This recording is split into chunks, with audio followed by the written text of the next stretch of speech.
What's up guys? Okay, nervous tak? Okay, ini video kita yang pertama kan. Sebagai apa? Housemate Hanat. Okay, Hanat tu korang ni. Semangat. Okay lah, aku rasa ada satu benda yang aku nak bincang. Ini penting lah kan. Aku rasa kan, sebab sejak PKP ni duduk rumah kan, aku selalu question diri aku kan, 20-an orang selalu rasa macam 20-an ni dah ada kerja yang bagus, duit banyak, ada kereta, rumah. Dan aku tak ada semua ni. Aku tak tahu lah sama aku tak ada ataupun aku rasa self-esteem aku jatuh. Tapi ya, korang ada tak rasa benda-benda macam ni juga? Ada. Banyak.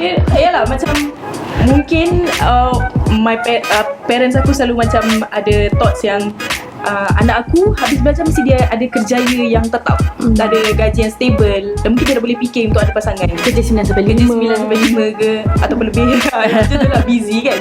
Ya. Tapi aku tak ada lah benda-benda tu. It turns out my life has been different sebenarnya. Tapi adakah bila kita tak ada benda ni, maksudnya hidup kita bermasalah? Aku rasa tak. Kenapa kau rasa tak? Sebab kan aku rasa down lah. Maksudnya selama ni kau tak ada rasa down. Kau rasa happy ke dengan hidup? Kau macam mana? Kalau aku happy. Setiap orang mesti ada rasa happy, down, depressed. Aku pula sebenarnya lebih kepada banyak sedih, depressed. Tapi pada masa yang sama aku rasa hidup aku sekarang ni in a good place, in a good phase. Tapi of course untuk mencapai keadaan sekarang ni ada fasa-fasa yang aku rasa kalau aku banyak melalui fasa-fasa yang berbeza lah dalam hidup aku.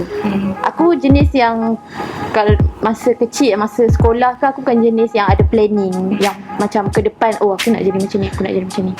Aku tak ada planning macam tu. Aku jenis yang macam go with the flow, macam tu. Kau?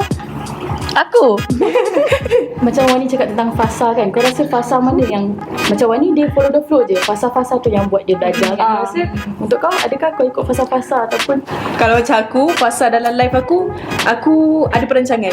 Aku macam, aku tahu aku bila belajar aku nak jadi pilot. Aku macam aim benda tu. So aku lepas habis belajar, aku apply uni. Aku basically nak ambil engineering je, but it turns out differently. SPM aku tak bagus sangat. So untuk aku lah tak bagus. So jadi berapa lah tu kan? Alamak. So bila aku rasa macam tu, aku dah tak boleh nak pursue aim aku untuk jadi pilot. Turns out aku kena cari path yang aku tak pernah terfikir dalam hidup aku. So macam apa yang aku plan tak dapat, dan buat hati aku macam berkecai ke, macam tak dapat pursue apa yang aku nak dalam life aku. Tapi bila cakap pasal tak dapat ni kan, inilah macam orang selalu fikir kalau lah kau pilih untuk jalan, nak ambil law, kerja lawyer, ambil doktor, kerja doktor. Tapi tak semudah tu kan. Ya, tak semudah tu. Kadang-kadang kita tak nak pun benda-benda macam tu, tapi kita nak jadi benda lain.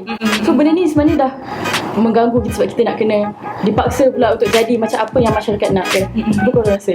Mungkin aku nak share sebab bila kau cakap pasal sistem pendidikan lah kan, sebenarnya tadi macam pengalaman aku sendiri dalam tempoh PKP apa semua ni, aku mengalami satu fasa yang aku rasa macam dark punya fasa lah, yang aku tak menghabiskan pelajaran aku. Dan waktu tu aku rasa aku sangat tertekan sebab sebenarnya macam mana aku nak berdepan dengan masyarakat, macam mana aku nak berdepan dengan parents, dan terutamanya macam mana aku nak berdepan dengan diri aku sendiri.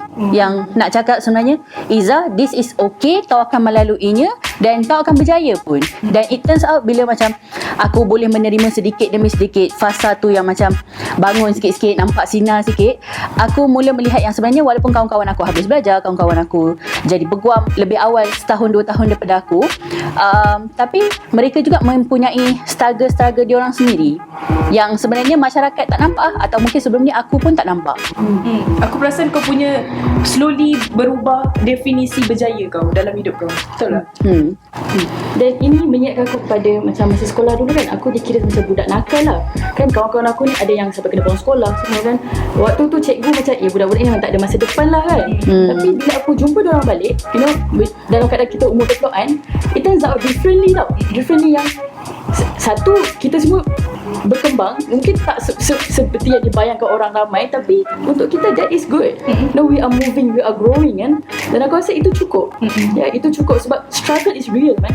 Kan masalah sistem tu real, masalah rasis untuk minta pekerjaan itu real, masalah kemiskinan tu real kan. Dan benda ni tak dibincangkan kan. Dalam 20-an, sesenang tu je orang fikir 20-an kau akan dapat semuanya.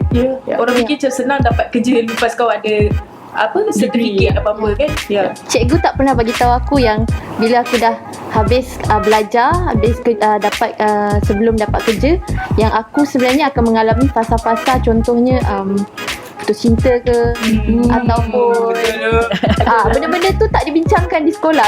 Cikgu cuma bagi tahu, okay, you guys kena belajar betul-betul, lepas tu dapatkan result result yang bagus. Okay, siapa nak jadi doktor, siapa nak jadi peguam, semua. Tak ada pun bincangkan tentang apa cabaran-cabaran yang kau akan hadapi. Aku rasa menarik sebab kadang-kadang bila turns out fasa bercinta, orang tua suka larang awal-awal, tapi orang tua tak nak cakap kenapa tak nak bagi. Itu yang grey area tu kita tak selalu cakap. Aku rasa kan sebenarnya kita semua ada satu di mana bila kita rasa permulaan fasa cinta tu we are growing so much, tapi bila kita jatuh dalam fasa percintaan tu seolah-olah hidup kita jatuh juga kan. Dan pada waktu tu lah kita nak tengok sebenarnya kita growing ke tak.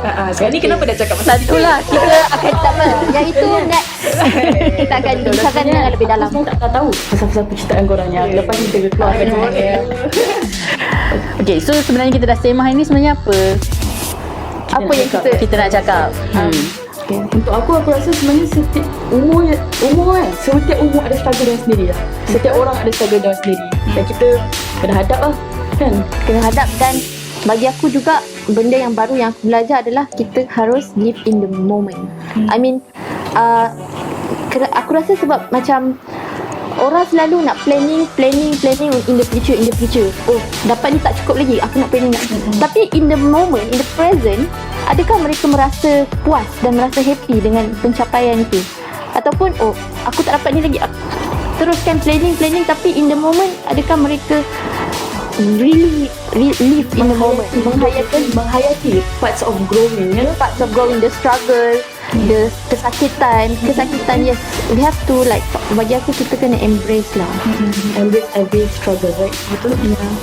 Betul. Aku rasa real juga dan perlu ada ada conversation benda-benda yang society rasa against the norm tu. Aku sebab bila kita tak bercakap hal-hal dalam ruang yang kelabu, orang jadi macam itu yang datang depression sebab communication tak ada kan. Macam contoh katakan A tak ikut jalan apa yang parents dia nak, depress lah nanti in the future, right? Tapi A ada passion sendiri, right? Macam kau kan, kau ada kau punya panggil apa, interest kau lebih pada menyanyi, right? Macam tu.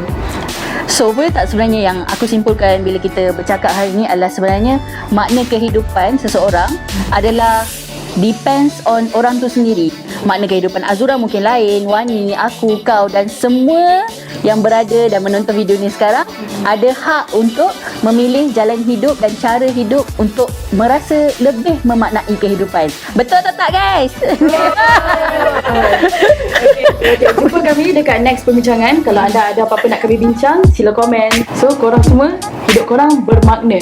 Yeah. Bye. Jangan lupa clap dulu. Oh, kita orang patut tanam sini penutup dulu. Okay, see you next. So boleh tak sebenarnya yang aku tak macam bodoh betul ke tak?